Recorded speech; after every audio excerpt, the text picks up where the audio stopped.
Did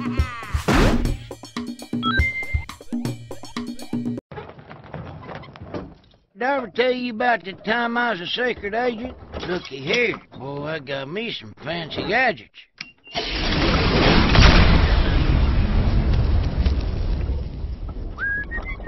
So I'm here with Jonathan, and I've just been given a demo of Cars 2, the video game based on the blockbuster summer movie from Pixar that I'm looking forward to a lot to see.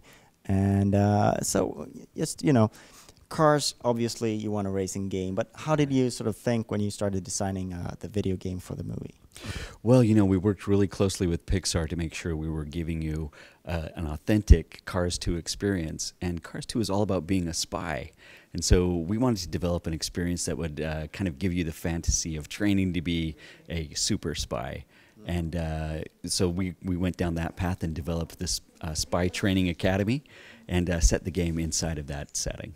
And that setting also gives you a lot of freedom to create, you know, sort of the game modes, and you don't have to follow a storyline or anything like that. But it seems like you're really taking the route of a party-based game that's fun for several people in the couch at the same time.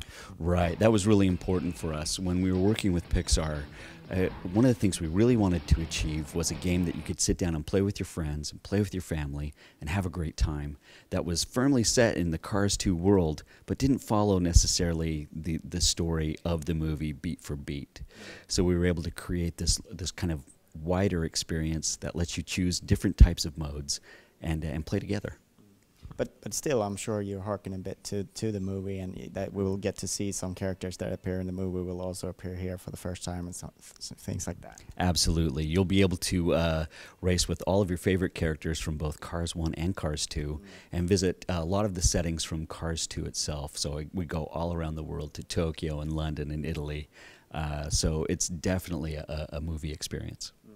And apart from, you know, the normal racing or party-based racing that, you know, I think a lot of people understand is going to be in the game, could you tell us a little bit about the alternative modes? Sure. We have, like you were saying, we have some traditional racing. We also have what we call battle racing, where you pick up different spy gadgets to take each other out as you're racing around the track. And then we have our spy missions, which are based in arenas, big open arenas, where you can play things like head-to-head battles, or kind of a capture the flag variant that we call Disruptor. Or you can play a game we call Hunter, where you're facing waves of enemies, taking them out with different spy gadgets. Sort of a survival game mode there. Exactly. So one thing that sort of sometimes is a problem in these kind of games is the fact that when you play multiplayer, you have to unlock stuff in single player, you have to sort of go through a lot of motions to get the full game, and then yes, to play it with your friends, but you sort of, you know, circumvent that somehow. Yeah, we want to make sure that you're able to play the game the way you want to play it. So if you want to play through kind of the progression mode and go through all the clearance levels and unlock new tracks and new characters, then we let you do that.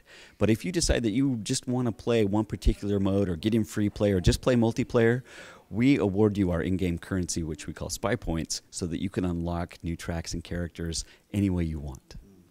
And are you ready for the movie's release, to be ready with the game?